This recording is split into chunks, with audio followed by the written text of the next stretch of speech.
Hey everyone, welcome to the Canine Culture Podcast, where we talk about everything dog. Q&As with veterinarian professionals, rescue operators, everyday topics. We cover everything dog on this podcast. So make sure you subscribe to the Canine Culture Podcast on your favorite podcast platform, and make sure you're following us on social media on both Instagram and Facebook. Thanks again for listening. Now here's that next episode. Hey everyone, welcome to the Canine Culture Podcast. This is your host, Brittany, and today we are joined by Melyssa Allen. She is a veterinary well-being coach. So thank you for joining us, Melyssa. Yeah, so glad to be here, Brittany. So today we're going to talk about health and wellness as a dog owner, and it might not sound like a person's health and wellness goes hand in hand with their dog, but it does.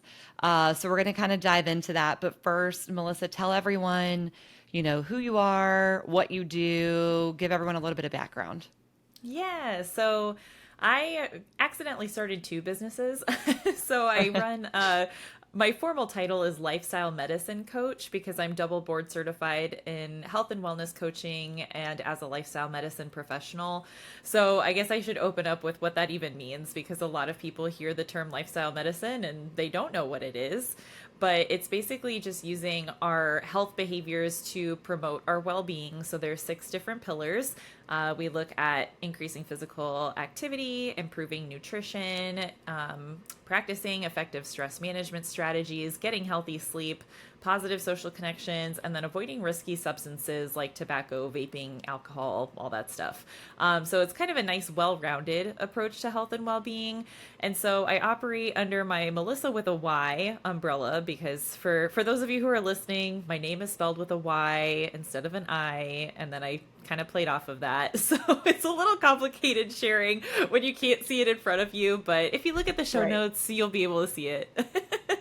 And then on that same kind of line, I started noticing that a lot of my friends in veterinary medicine, especially during the pandemic, were really struggling, and there wasn't any attention being brought to it. They were going through the same PPE shortage, staff shortages. They were worried about the safety of their, friends and family and things like that. And I was only connected in that world because I used to be an animal trainer. So my little shtick is, I say I went from training animals to training humans because it was the next challenge that I wanted to take on. But yeah, I really enjoy just helping people kind of meet themselves where they're at, and then figure out where they want to go in terms of, how do they want their life to look? What are the action steps that it's going to take to get there? And specifically working with veterinary professionals, it's a lot different just because there's so many unique occupational stressors that they kind of have to navigate. So I started my brand Veterinary Wellbeing Buddy to specialize with that. And that's a play off of my dog's name. Buddy is my 13-and-a-half-year-old golden lab mix, my sweet little angel boy. And I also have a cat that's now 1 year old. His name is Jackie, and we rescued him after Hurricane Ian last year. So he's been in our lives for almost a year now. That's awesome.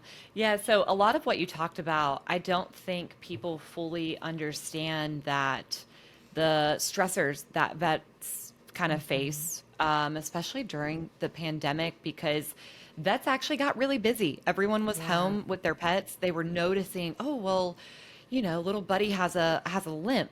Little Jackie seems to paw at her face a lot. Different things like that. And so vets were kind of facing that. So while some people were working from home and maybe taking extra naps and being able to binge Netflix, I think a lot of vets unfortunately felt the effects times 2.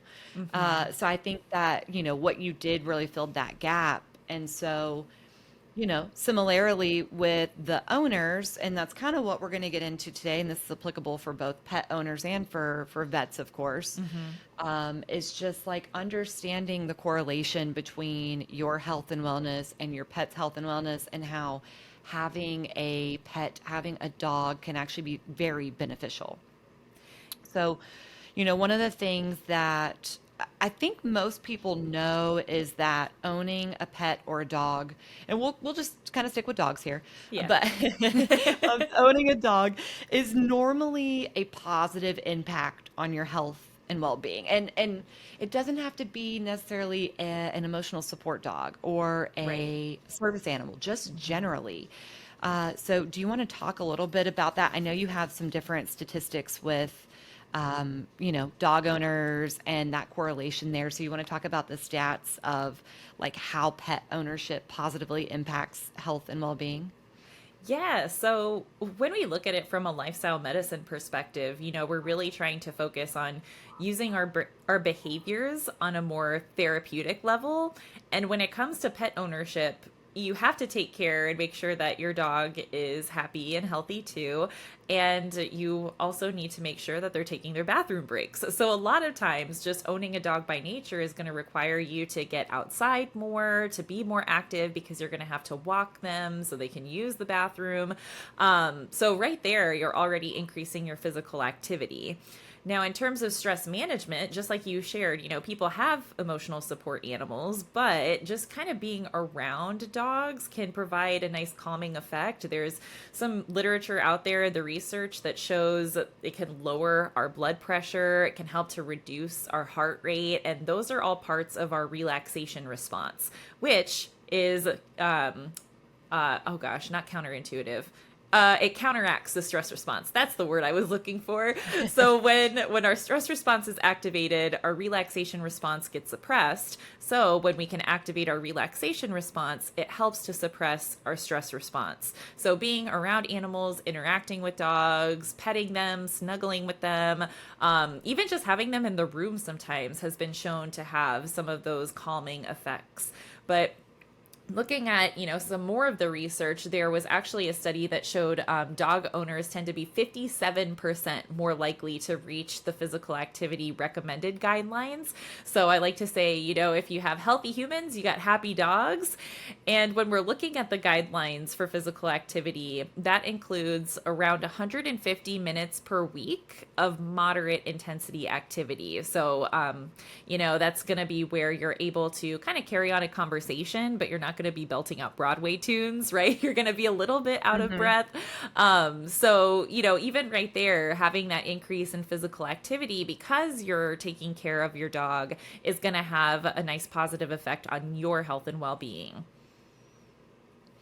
And I think one thing to kind of emphasize here is in some cities, so like when I lived in New York City, we were much more active having a dog because we had to go down 4 flights of stairs. You had to walk them. There's no elevator, of course. Sure. Oh, And gosh. then you would walk him everywhere. And moving back to Florida, I did notice you're a little more inclined to just kind of open the back door and let him roam in the backyard. Sure. But there's plenty of, and this is a whole other conversation, a whole other topic, but taking dogs on walks for them, it's a form of enrichment. It's a Hmm. way for them to kind of fulfill their needs, if you will, like letting them explore new areas, letting them sniff, letting them just kind of Right. be active and out and about. So, it's just beneficial just generally to you and your pet to just get out more and to take them for walks.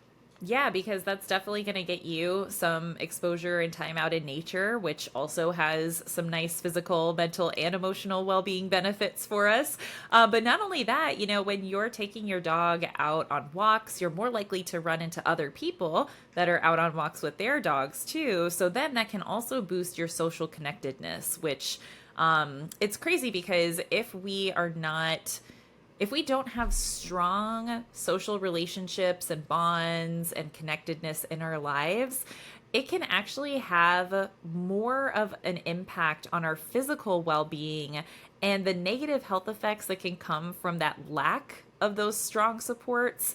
It's greater than physical inactivity. It's greater than the risk of obesity. And it can be equivalent to smoking 16 cigarettes a day because Oh, wow. it's just going to have that impact on your physical well being. It's really hard to explain, but when we're around other people, we get that dose of oxytocin, which is like the feel good hormone. And when that is released, our blood vessels start to relax. And again, it kind of kicks in that relaxation response. So a lot of the negative effects from stress can be counteracted through that positive social connection. And I use the term positive social connection because if you're around some people that are more of like the negative Nelly, Debbie Downer status, like that's not going to do anything for your health and well-being except make Right. it worse. Right. And again, this is something else we kind of saw with lockdown during the height of Yeah. COVID. And I think you really saw a lot more people facing not only mental health problems and a mental Hmm. health crisis, if you will, that I think we've uncovered, Yeah. but I also think it was correlated to, a decrease in immune systems or, just general well-being, being able to fight Yeah. off COVID or other things. And then once we were back out and exposed to the world, you noticed a lot of people getting the flu, getting the cold, Hmm. getting strep throat. And I think we're still seeing that. So, Yeah. all around, I think we can kind of now see our eyes have been open to this full picture, this full circle. Everything is connected, Hmm. everything is related. It's not mental health in a bucket, physical health in a Right. bucket. It's really all interconnected. Yeah. Yeah. And that's why I love practicing lifestyle medicine because it truly highlights that. We might think of that, just focusing on physical activity might help us lose weight or, eating better might help lower our cholesterol. But truly, like it can improve your mood. It can help fight off and protect you against things like burnout, compassion fatigue, which we see a lot of in the veterinary industry. So even just those lifestyle choices can impact our total well-being, and bringing that to the forefront and trying to make a habit out of it is going to be something important as we move forward. I think you read my mind because I was going to get into habit formation. Yes. And it's funny because I'm reading like five different books. I have ADHD. I'm never going to read just one book. I'm going to I love have it. five or six that are open. And four of them are on habits. Uh-huh. And there's obviously a set formula, if you will, for habit formation. And Hmm. it's the same for both dogs and for humans. So, talk a little bit about that because I don't think everyone has fully wrapped their mind around, quote unquote, forming a habit. Right. And, I always try to say we can't change what we don't know. So the first thing is even just recognizing what habits you have in the first place, because it's shocking, but research has shown that we tend to make an average of 35,000 choices each and every day. And we might not feel like it's that much. I don't know. Some days it feels like that for me. But, Right.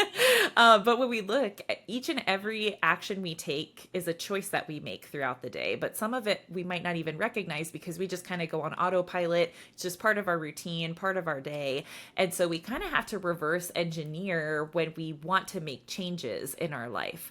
And so, earlier I joked that I went from training animals to training humans, but the basics is kind of the same foundation. When we look at, training our dogs, what's the first thing that we have to do? We have to teach them what the behavior is, right? And then there has to be something to tell them and ask them what is the behavior that we want to see from them.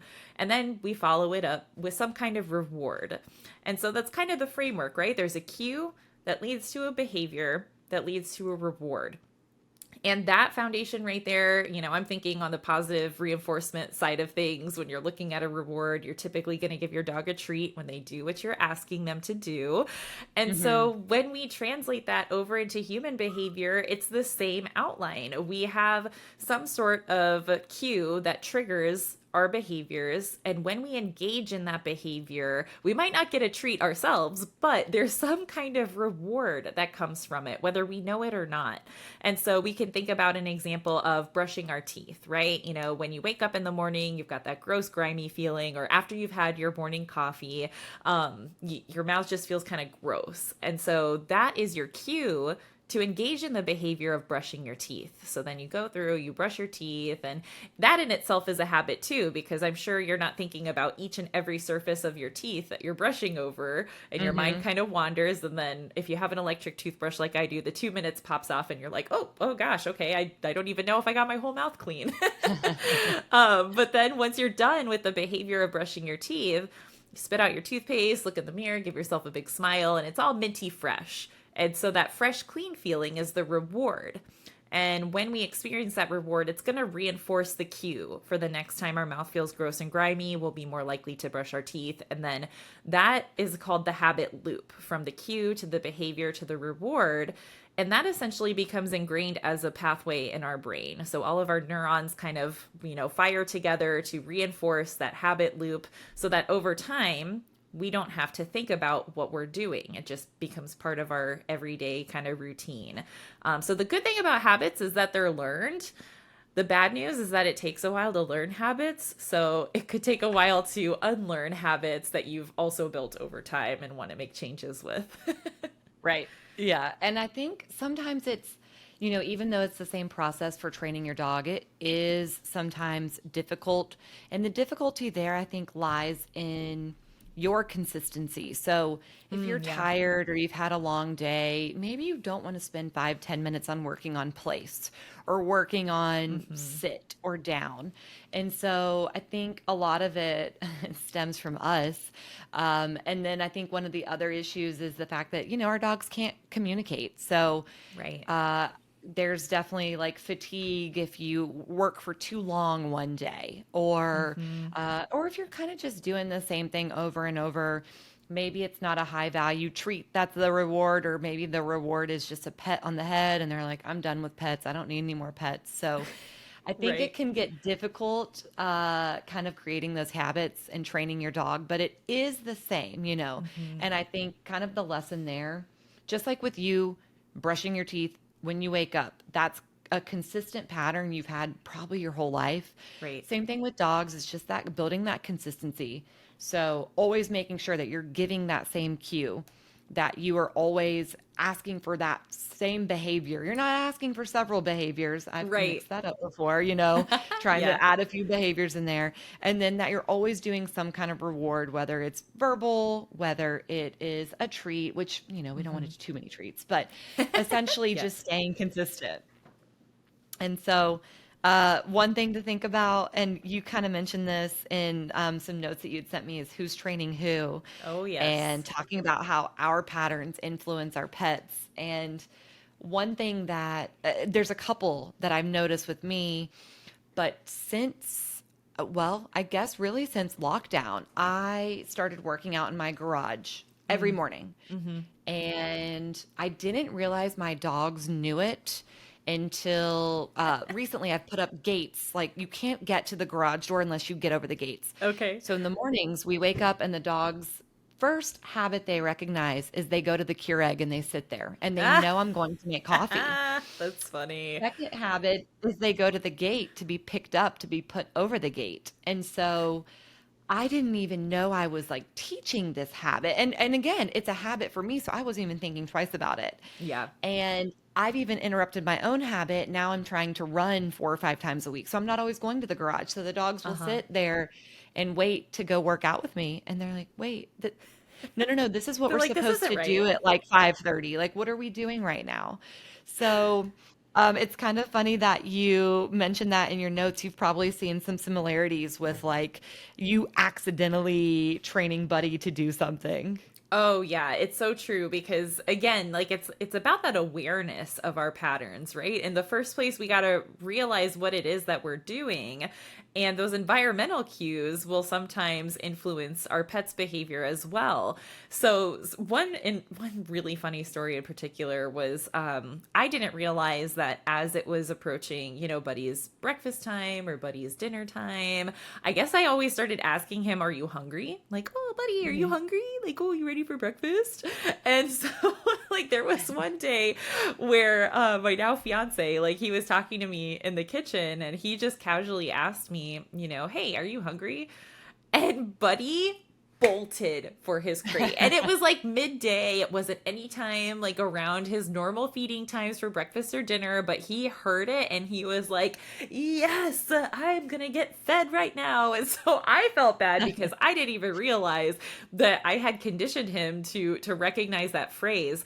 And it's hilarious now because I jokingly say that Jackie is a dog in a cat's body because I'm like harness training him. I'm totally gonna turn him into a therapy cat. Like he just has the perfect demeanor for it. He's so lovey. And he now knows the phrase, "Are you hungry?" And he'll do like a little meow and like start rubbing on our leg when we ask Buddy now. And it's just hilarious that, you know, sometimes the environment shapes the behaviors that we engage in, and that, you know, relates to our pets and their behaviors. It relates to ourselves and, you know, our own health behaviors too, because I'm gonna guess that somebody out there listening has a similar habit to me, which is eating in front of the television and not even paying attention to what it is that you're eating. So then you either eat too much, you go back for seconds, or you just don't even get to enjoy your meal because you're distracted. And so those are different things that we can kind of start paying attention to, and just be more mindfully aware of what we're doing in our everyday life, trying to get out of that autopilot and just kind of noticing what we're doing in the first place. Right. Yeah, I think that's a good lesson for everyone. I mean, whether you're, like you said, snacking in front of the TV, you're scrolling. I'm terrible at Oh this right yeah. before bed. I'm like, I'm going to get on TikTok for 10 minutes. 2 hours later, I'm like, all right, Yep. well, I could have been asleep for 2 hours. That just You're served not me no alone with that purpose. one. And I'm over here on like true crime TikTok and I'm like deep into these murder investigations. I'm like, oh, this is a terrible idea. So, like, coming off Yep. autopilot is good. We need Yeah. to do that. We have to do that. And it is important to recognize if you do have a bad habit. So, I can think of a few friends who, like, if they go to the pantry for a snack, the dog gets a snack. Uh-huh. And I don't want to say it's a bad habit per se, because we don't want to label things good and bad. Yes. But I like ultimately, to they've I like reinforced this. Yeah, I was gonna say, instead of good and bad habits, I like to call them habits that we want to let go and habits that we want to grow. Yes. So I guess I should. I'm really horrible about promoting myself, but I also wrote a book called "Healthy Living Doesn't Have to Suck," and that's actually one of the chapters in there is habit hacking, and so it talks about, you know, when you want to make and break habits. But yeah, just like you were sharing, it's about just paying attention and being like, oh, oops, there I go. Yeah. So, coming off autopilot, let's kind of think about, because our dogs, while they are in autopilot, I think you could agree that they're more likely to kind of shift out of that and live a little bit more in the present moment than we are. So, what do you think we can learn about our dog's lifestyle? I think just truly appreciating being in the moment. Like, dogs are some of the most mindful creatures that we could ever possibly encounter. And we could take a page out of their book because I live with anxiety and anxiety about every single thing in my life. And when I get stuck on that kind of what if loop and worrying about the future and things that may or may not even happen and worst case scenario, it's like, whew, okay, like we don't have to go there. We can just come back to the present moment. And on the flip side of that, you know, when you get lost worrying about the past and things that you can't change or go back and do anything about, that can lead to depression. And so when you look at dogs, they're just focused on being in the moment with you. And I think that's really powerful because we can spend so much time up in our heads that we miss out on the beautiful moments that are happening in front of us. And so I like to say that dogs can teach us to get out of our head into the moment and just really being able to, I don't know, just I guess have gratitude for everything in your life, you know, whether it's what I'm trying to think, you know, like dogs, well, Buddy, he loves treats. And so he could get the same treat every single day. And it's just like Yeah. the most magnificent treat he's ever had in his entire life. And so, you know, just every moment is fresh and there's an appreciation to it. And, you know, on the same line of things, they don't get stuck worrying about the past and what's happened. They're not anticipating what's coming in the future. Like, they're just in the moment. And I feel like a lot of us could take a very big lesson from that. Yeah, absolutely. So before we close today, do you have anything that you've been working on that you would want to share? And then I also want to make sure that everyone knows where they can find you, your website, social media, all of that good stuff. So basically want you to brag on yourself to everyone and tell them how much they need you. Oh man. So for my general population lifestyle change information, you can find me at healthylivingdoesn'thavetosuck.com.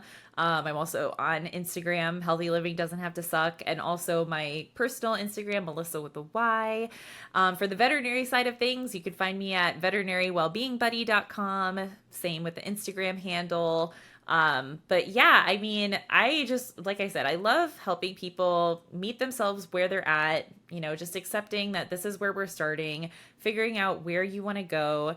And, again, kind of relating it back to training dogs and training ourselves. Like, we really have to figure out what motivates us. And so for dogs, it's a little bit easier because there's usually just like, they're food motivated, they like treats, or they are tactile, they love, pets and snuggles and stuff, or toys, there's different categories that they kind of fall into. But for us, it's a lot more challenging because, again, we get up in our heads so much that we can like talk ourselves out of things that are good for us, which I'm infamous for. So I've had to learn that what works best for me is social accountability.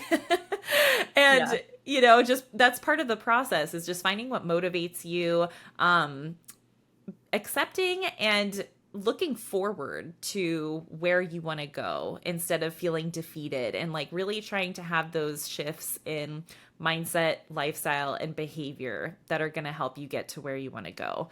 So that's my role as a coach. I kind of work with you as a team. I'm never going to tell you what you need to do because, you could go to the doctor and they can tell you what you need to do all day, but like, I don't follow through with that a lot of times. So that's where I kind of come in to help bridge the gap between the actual intention to change and engaging in the behaviors that you want to change. Right. Well, thank you so much for joining us this evening. Everyone, if you want to go find Melyssa, whether you're a vet, a dog owner, just a person with no dog, and you just happen to be listening, make sure you find her on social media and check out her website. Awesome. Thanks so much, Brittany. Thank you for tuning in to the Canine Culture Podcast. Please make sure you subscribe to the Canine Culture Podcast on your favorite podcast platform, and make sure you're following us on social media. If you have any recommendations, any topics that you'd like to hear, if you know of any guests that would be good for the show, or if you yourself want to be a guest, please reach out to us. Send us an email at canineculturepodcast@gmail.com, or send us a direct message on social media. Thank you for listening, and please share this with any of your dog-loving friends.